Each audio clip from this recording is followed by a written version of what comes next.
It started with a knock. Just one. Soft, almost hesitant. Like a finger brushing too lightly against wood to be sure it was ever there. But Claire heard it. She paused, one hand still clutching her mug of tea, and turned her head slowly toward the closet in the corner of her bedroom. The knock didn't come again. She smiled faintly, brushing off the sensation crawling up her spine. Maybe it was just the wind, or maybe the old wooden house settling again. Her grandmother's house had always made noises. Creaks, groans, taps. It was part of its charm, Claire told herself. After all, it was only her second night staying there. Her grandmother had passed away 3 months earlier, and Claire had inherited the house. A creaky two-story farmhouse in the hills of West Yorkshire. No one else in the family had wanted it. Too far. Too cold. Too creepy. Claire had loved this house as a child. Summer visits filled with hot cocoa, soft quilts, and bedtime stories whispered in her ear. But now the house felt quieter, like it had been holding its breath, waiting for someone to return. She finished her tea, placed the mug on the nightstand, and turned off the lamp. Silence. Then, in the dark, knock. This time it was firmer. A deliberate sound, no mistaking it. Knock. Claire sat up. Her eyes had adjusted enough to see the outline of the closet door. It was closed. It had been closed when she went to bed. Still closed now. The room was cold, and her breath came out in soft clouds. She stared at the closet. Something about it felt wrong now. The shadows around the frame seemed deeper. Too dark for how little light was in the room. Her hand reached toward the lamp, but she hesitated. Turning on the light would make it real. And she wasn't sure she wanted it to be real. Another knock. This one louder.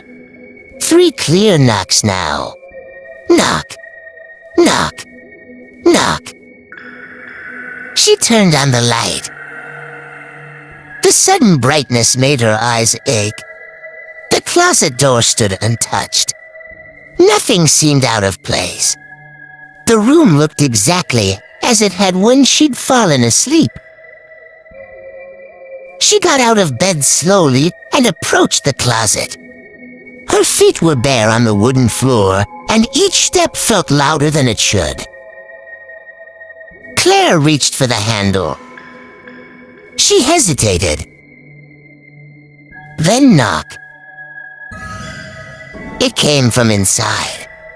From right behind the door. She gasped and took 2 steps back. Her heart pounded in her ears. Was someone in there? No, impossible. She had checked every room in the house when she arrived. She had locked the front door. The windows were closed. Her eyes flicked to the closet again. It had no keyhole, no latch. Just a smooth wooden door with a brass knob. The same closet where her grandmother used to keep quilts and old coats. Claire remembered playing hide and seek in it as a child. Knock. This time it was angry. Something was inside, and it wanted out. She turned and ran from the room, nearly slipping on the hallway rug. She didn't stop until she reached the kitchen downstairs. She stood in the glow of the fridge light, her breaths coming fast. Calm down, she whispered to herself. You're tired. You imagined it. But the sound, it was so clear, so real. She stayed downstairs the rest of the night, curled up on the couch with a blanket and a TV on low volume. She didn't sleep. Morning came, gray and damp. The house looked harmless again in the light of day. Claire made coffee and climbed the stairs slowly. The closet door was still closed. She opened it. Empty. Just some old winter coats, a few boxes, and the faint scent of lavender. No sign of anything else. No hidden passage. No signs of tampering. Claire laughed nervously and shook her head. Of course, she said. Of course, it's nothing. She spent the day cleaning, dusting the old furniture, wiping down windows. By evening, she felt better. The sun had even come out briefly, warming the wooden floors and making the house feel more like home. That night, she went to bed earlier. She left the closet door slightly ajar this time, just in case. That night, she went to bed earlier. She left tea. And then knock. She sat up instantly. The door was closed. Completely shut. Her mouth went dry. Knock. Knock. Knock. This time, there was a rhythm. A pattern. Almost like Morse code. Claire's breath caught in her throat. She pulled the covers up to her chin and stared. The closet door slowly began to creak open. Not fully, just a few inches. Enough for her to see the blackness inside. And something was moving. A slow, shifting motion. Like something heavy rearranging itself just out of sight. She grabbed her phone and turned on the flashlight. The beam hit the open space. Nothing. The coat swayed slightly, but nothing else. She stood, heart pounding, and walked toward the door again. This time, she pulled it fully open. Empty. Still nothing. She shook her head again. I'm losing it. But as she turned to walk away, the coats behind her moved. Not from wind. Not from her footsteps. They jerked as if something crawled behind them. She spun, pulled the coats aside. Nothing. But there were scratches on the inside wall. Fresh ones. Long and vertical. As if made by fingernails. Claire stepped back slowly. The room felt colder again. Her hands shook. And just as she backed away, knock. From the wall behind the closet. Something was there. Not inside the closet. Inside the wall. Claire ran.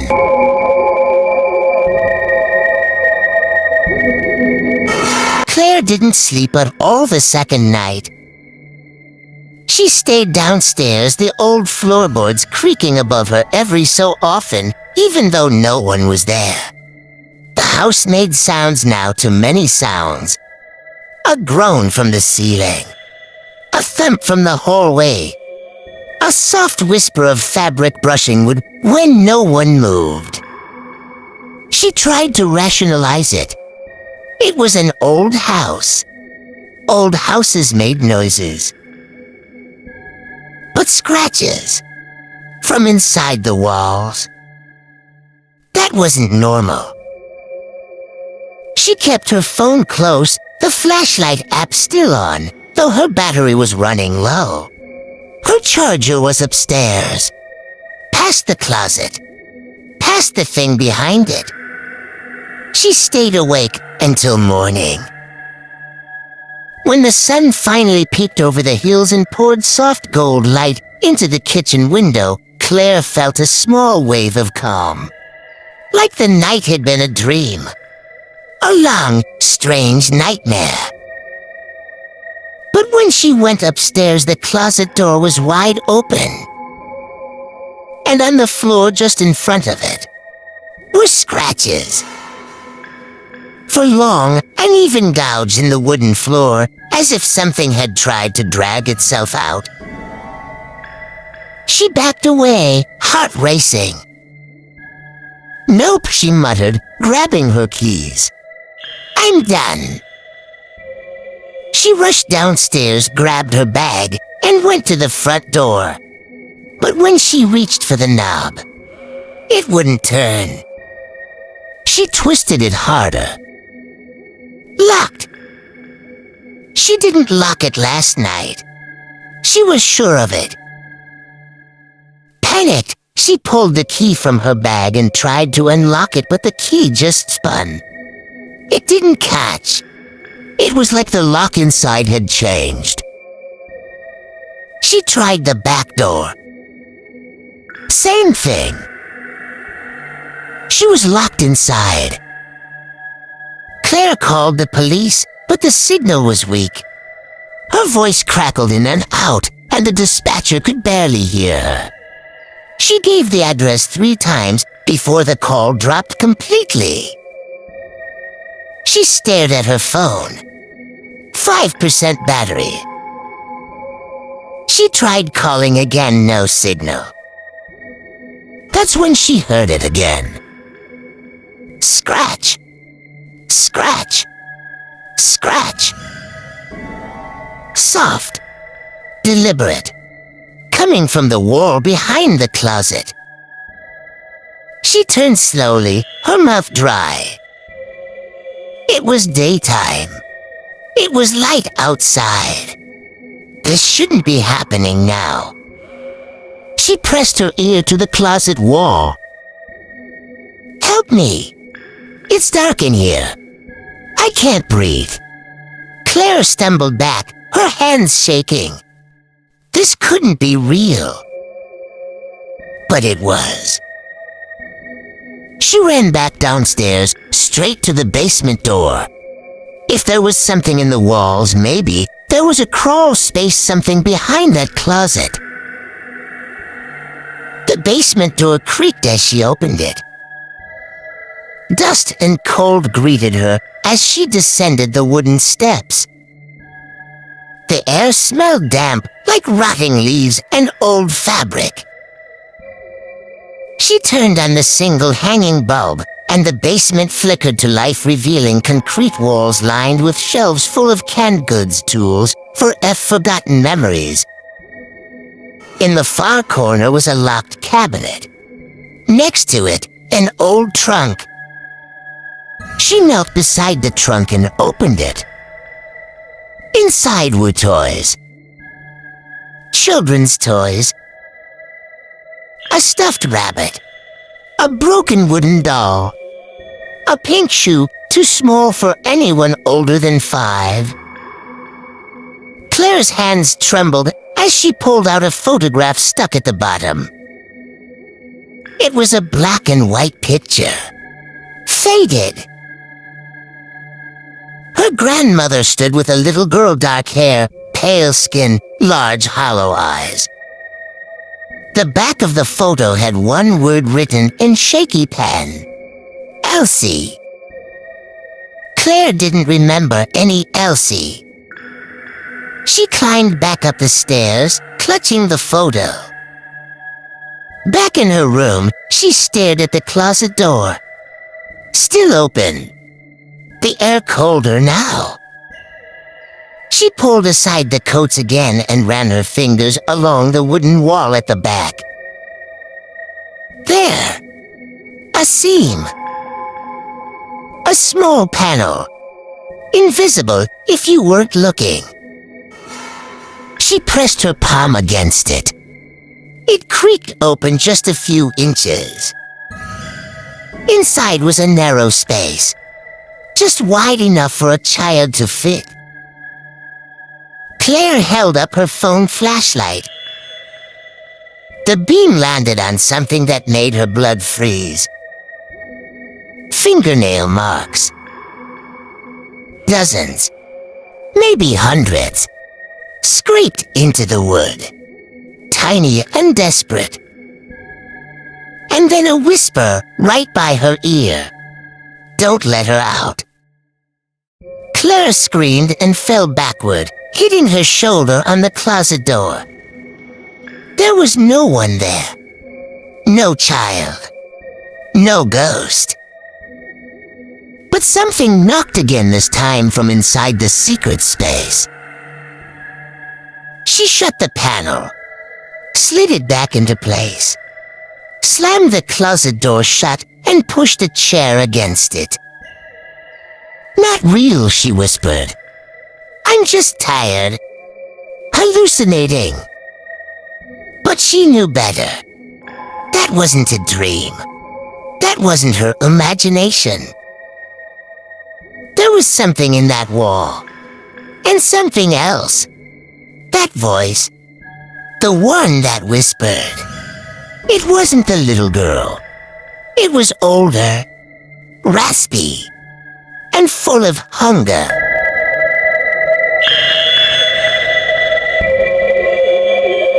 Claire barely slept that night. The knocking didn't stop.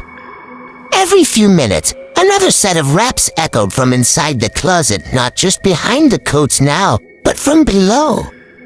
The floor itself seemed to breathe beneath her bed, whispering in tones too low to understand. She moved to the guest room, dragging a lamp with her. But the knocking followed. And the whispering. She sat in the corner, clutching her knees, the photograph of Elsie clutched tightly in one hand. Something was wrong with this house. Something deeply wrong. Why hadn't her grandmother ever told her? When the sun finally rose, Claire made a decision. She pried open the panel in the closet again, this time with a crowbar. The narrow passage led to a hidden crawl space, just wide enough to barely crawl through. The air was thick and smelled of mold, old wood, and something foul like meat long rotted. She crawled in, flashlight trembling in her hand. 10 feet in, she found something. A child's nightgown. Tattered. Stained. So old it disintegrated at her touch. And beyond that, a trapdoor in the floor. It shouldn't have been possible. That space wasn't supposed to connect to anywhere else. But the door was real, and the wood around it had been clawed at from the inside. Claire hesitated, then pulled. The trapdoor opened with a groan, revealing a set of old wooden stairs descending into darkness. She climbed down. The air grew colder, denser. At the bottom, she found a room. Stone walls, dirt floor, old furniture, a broken bed frame, a chair, and a mirror. It stood against the far wall, covered in a tattered black sheet. Something about it made Claire's skin crawl. She pulled the sheet away. The mirror didn't show her reflection. Instead, it showed a room just like this one, but darker, twisted. And in the corner of that mirror room, a figure. Small, childlike. Standing motionless, her face hidden in shadow. Claire stepped back. The figure in the mirror stepped forward. closer and closer, until its hand pressed flat against the inside of the glass. Claire screamed and dropped the flashlight. When she picked it up, the mirror was normal again. Just her pale, terrified reflection staring back.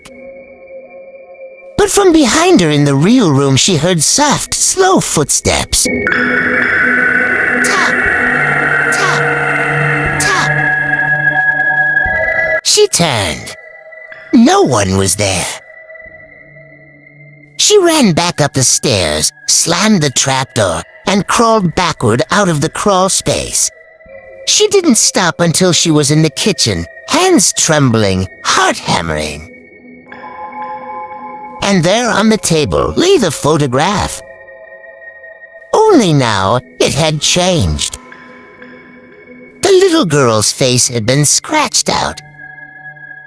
And under her name, a new word was written. Hungry.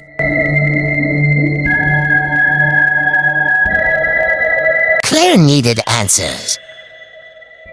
She drove into town and went straight to the historical archives. The woman behind the counter, a librarian named Martha, looked up when Claire mentioned the address. Oh, the Harlings' place. Martha said, frowning. That house has a dark past. Claire leaned in. What kind of past? Martha sighed. The original owner was Jonathan Hollings. He had a daughter named Elsie. People said she was odd. Heard voices. Talked to things that weren't there. Then one day, she vanished. Jonathan claimed she ran away, but the town had its suspicions. The police investigated, but they never found her body. Claire swallowed. Did they search the house? Oh, yes, Martha nodded. But they missed things. That house has layers, tunnels and chambers built into the earth. He was a strange man, obsessed with the occult. Claire pulled out the photograph. Do you recognize this? Martha gasped. That's her. That's Elsie. Claire drove home, the road blurring as fear tightened her chest. The knocking had started again. When she stepped inside, she found a new message carved into the living room wall. Let me out. That night, Claire placed a camera in the closet and left it recording. She sat in the hallway waiting, breath held tight. Hours passed. Then a sound from the footage. The closet door creaked. A shape moved past the coats. A small figure. Pale feet. Thin legs. The camera went black. Claire opened the closet door. The coats were undisturbed, but on the floor lay a tooth. Small, human, and fresh.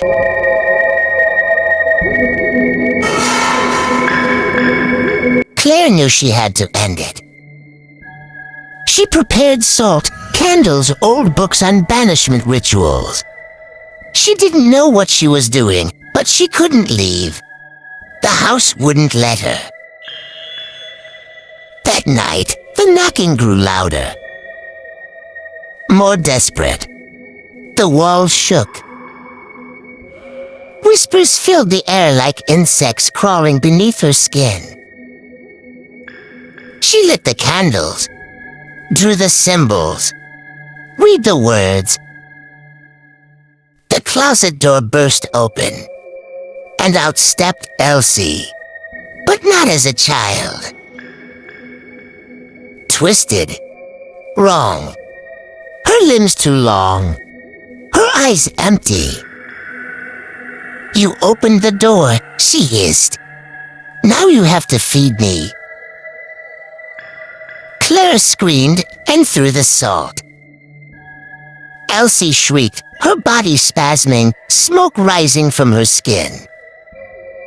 Claire chanted louder. The mirror in the crawl space shattered. A black wind roared through the house.